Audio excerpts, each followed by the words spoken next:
Afternoon, everyone. I realize I am between you and coffee, so I'll try and rush my talk so you get your caffeine fix.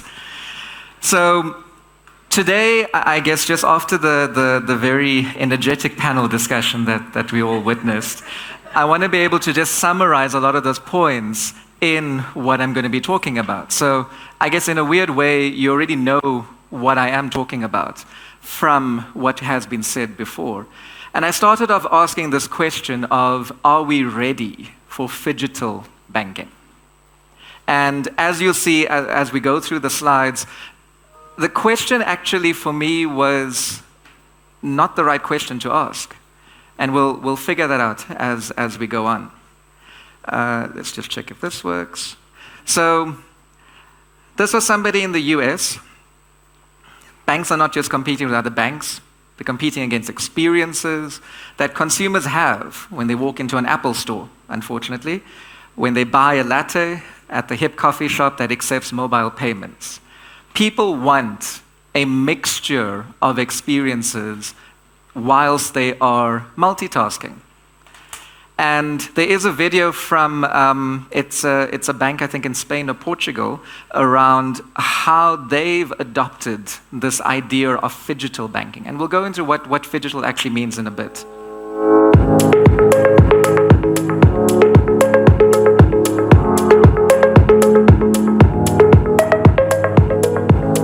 Che banca si è trovata di fronte all'obiettivo di poter servire i clienti presso le nostre filiali in modalità differenti, di fatto in una modalità molto più smart e più tecnologica. Il modello di Che Banca evolverà in modo forte verso il mondo degli investimenti, quindi clienti serviti da consulenti finanziari. In questo scenario sono convinto che la piattaforma di Inventia possa essere determinante nell'aiutare a raggiungere gli obiettivi che ci stiamo prefiggendo, per due motivi fondamentalmente. Da una parte per poter scaricare la rete territoriale di servizi transazionali, dall'altra parte poter veicolare le richieste dei clienti alle corrette competenze che la banca può offrire. Nel nostro modello di servizio il cliente che entra in filiale innanzitutto, va detto, viene ricevuto da una persona che ha il compito di capire qual è il bisogno per cui il cliente è entrato. Dopodiché, in funzione della tipologia di bisogno, viene accompagnato o da un gestore o appunto nella service station e il compito del nostro gestore è quello di insegnargli come funziona la tecnologia, fare il cosiddetto ice breaking, quindi portarlo ad essere familiare nei confronti di questa che è una novità che abbiamo introdotto ormai da qualche mese.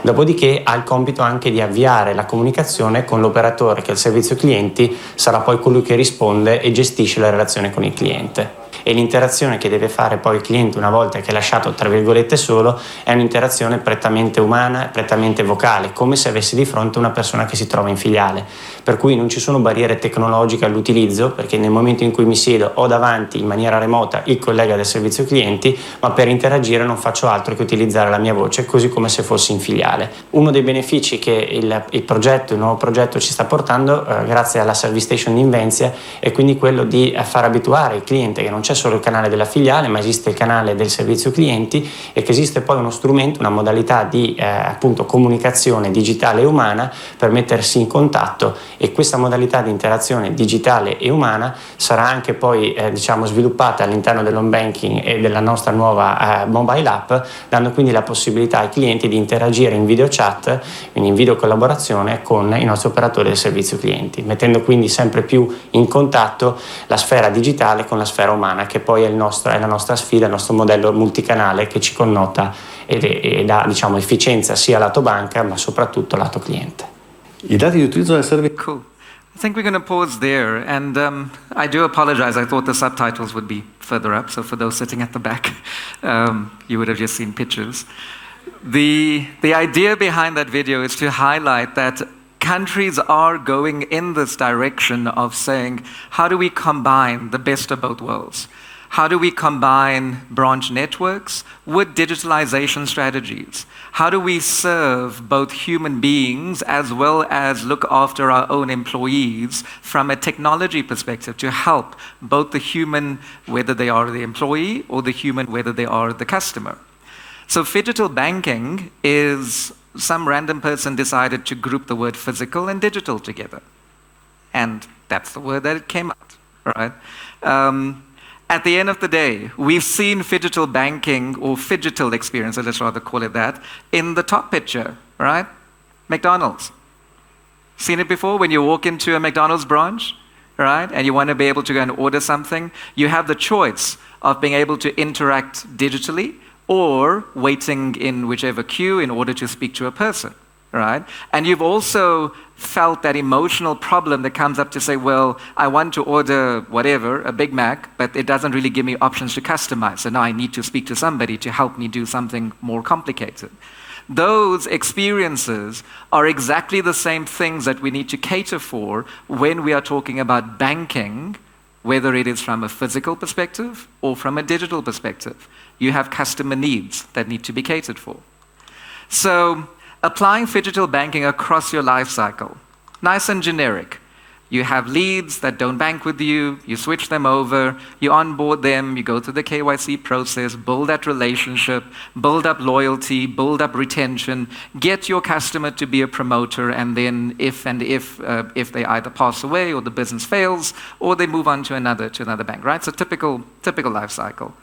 Putting phygital things into that life cycle focuses on three main criteria. How do you communicate instantly? How do you communicate in an engaging way, which can differ per customer? And how do you still remain connected throughout all of those two things that I just mentioned? So, ensuring that at each stage of the life cycle, imagine a world where you could be KYC'd instantly. Imagine a world where you're trying to switch a multi-billion rand business, which doesn't happen overnight, and yet the customer knows where they are in the process. So we start to see how Phygital Banking becomes ingrained, not just in the idea of looking after the front end, when the customer walks into the branch, but also combining a whole bunch of different things in middle office as well as back office. Right? Phygital Banking, and we'll be ending off with that further on, speaks about how we can digitize things across every part of the organization without just looking at the customer-facing channel being the only area to digitize. At the end of the day, you want Phygital Banking to build trust. What is trust? Doing the right thing again and again and again. Trust is not an instantaneous thing. If you just met somebody, you don't just trust them in that one instant. You have to build a relationship with them, aka time. You have to go and have instant connected engaging across not just omni-channel, but also multi-channel context. And you have to cater for the needs of the customer. So how do we go and do this? We have, again, throughout the day, you would have heard lots about AI and augmented reality. We don't need to go and talk about whether the metaverse applies or not. That is a bit, not even the US is ready for the metaverse. We have chatbots that come into play, and we have other tech pieces, such as biometric authentication. So the point remains on everything on the left-hand side. How do you employ technology across physical and digital touch points in order to ensure that you are friendly and welcoming to your clients or your staff members, in order to ensure you create a moment that is immersive as well as Instagrammable, right? Imagine that, all right? You want somebody to interact with you and be able to post that interaction as a reel, right? That wow experience, AKA. How do you give them a space to innovate? And innovate could be something as very simple as doing something more efficiently, as we heard from the panel. It could also be doing something in a very disruptive fashion, right? And then lastly, what has been the trend, at least overseas, is these phygital spaces also are places where people can meet for business-oriented activities. So putting together all the technology should result in those objectives. If the question is, how do I as a bank become more phygital, it actually needs to be broken down into those objectives of being friendly and warm. So notice your objective is not decrease cost, if I can put it like that. Your objective is not increase revenue, if I can put it like that. Your objective is create a friendly and warm environment for your customer. How do we measure that? Customer interaction. Surveys, as an example, right? We want to create a space for our customers to innovate, right? How do we measure that? Perhaps survey, other types of things. The point I'm raising here is Phygital Banking is an ends to a means, right? As opposed to being the financial end, be-all and end-all of what we need to do. Why do we do it? Especially now, in this day and age where, even in banking, it's a lot easier for competitor banks to start, whether locally or internationally. So brand experience is becoming a major differentiator for consumers. You might have savvy customers who care about sustainability, right? Are we catering for them? And we have customers that are much more sophisticated, thinking that it's not just about walking into a brick and mortar building and doing something online, it's about having that friendly, warm, immersive, Instagrammable experience. So there's higher expectations. I guess that's a sort of one-liner behind this.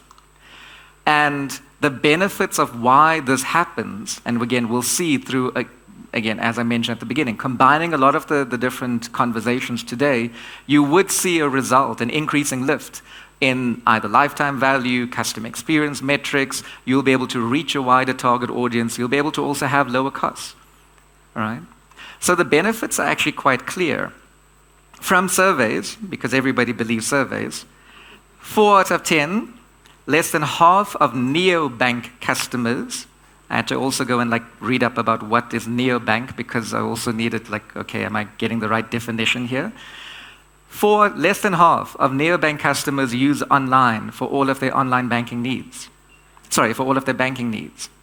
So even if a bank is fully digital, the customer base that it attracts also at some point prefers some physical interaction.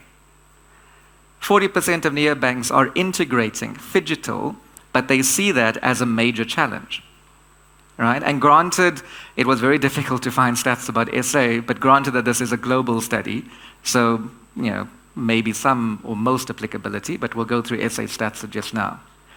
8 out of 10 of neobanks see a physical presence as being important, and 98% of all banks are leveraging data as an opportunity. So that last one is pretty obvious, but once we now put it in the context of those technology things that I spoke about, we are able to now see that data is not just about providing unique and innovative solutions to your customers, but it's also about helping you digitize where you are in your journey.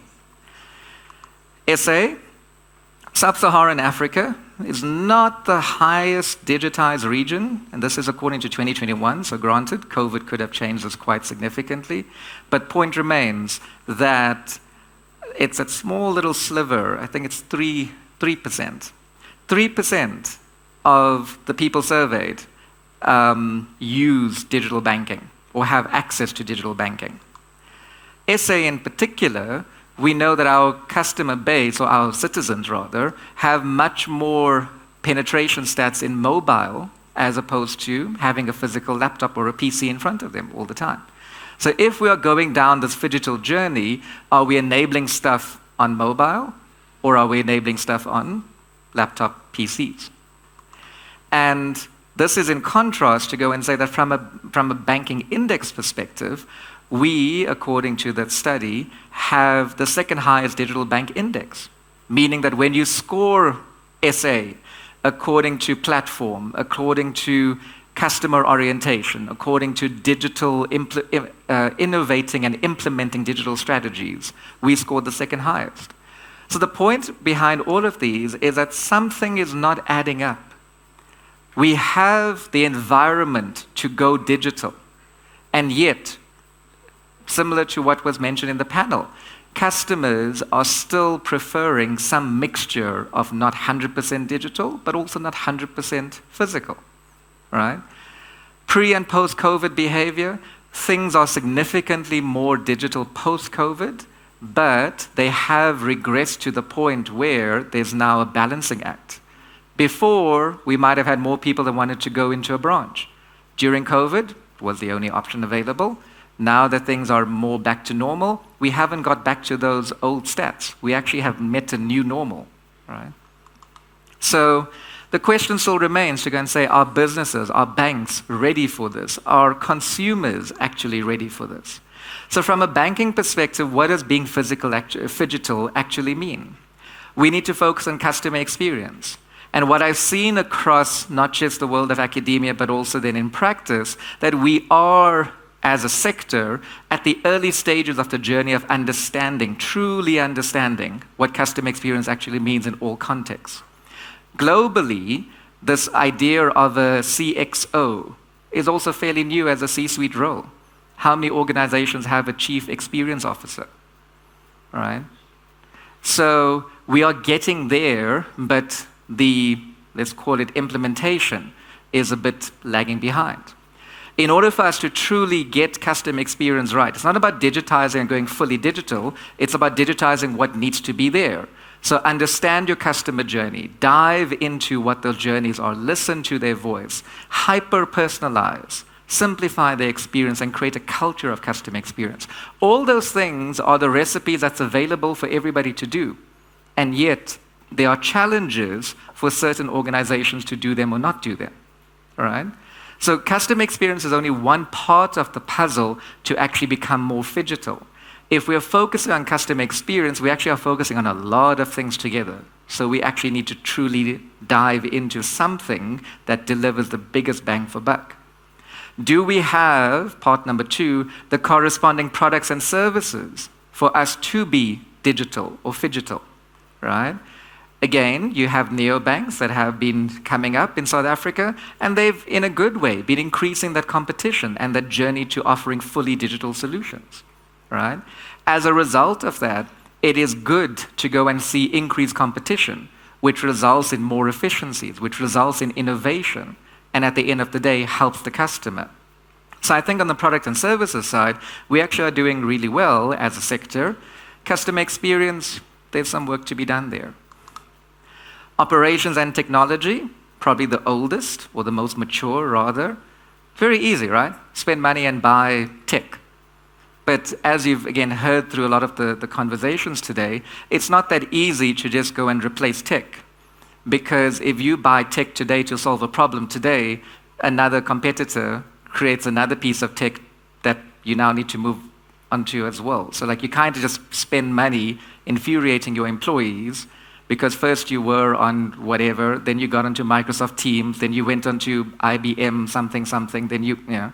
So we end up buying the latest and greatest tech without really understanding what it is we're trying to do. So being able to upgrade our ops and our technology has been on the agenda. And yes, we can buy tech, but linked to the conversation about do we have the right skill sets, do we have the right people? Tech resources are very hard to find, especially in a post-COVID world. And perhaps the hardest one for me is around organization. In order to be phygital, we need to change the way the organization thinks about things. And that change takes time. So do we have a focus on people knowing that we want to go more digital? And do people actually understand what we're trying to achieve? Has it been communicated from the top? Has there actually been this embracing of technology to help make people's lives simpler?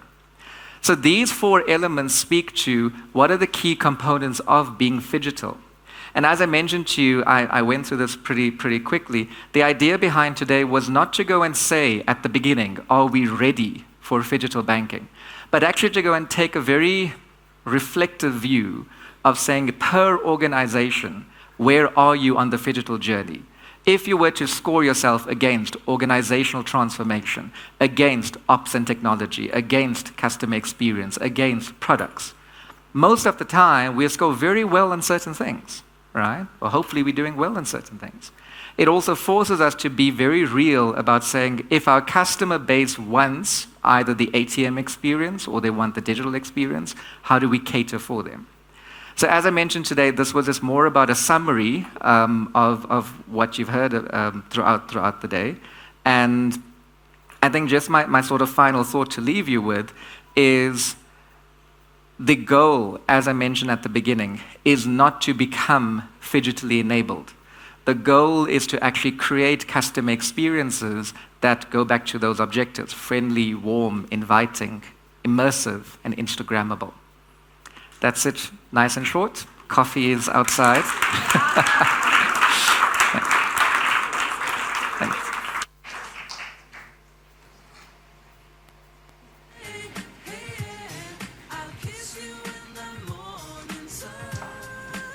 Another round of applause, ladies and gentlemen. Thank you. Thank you.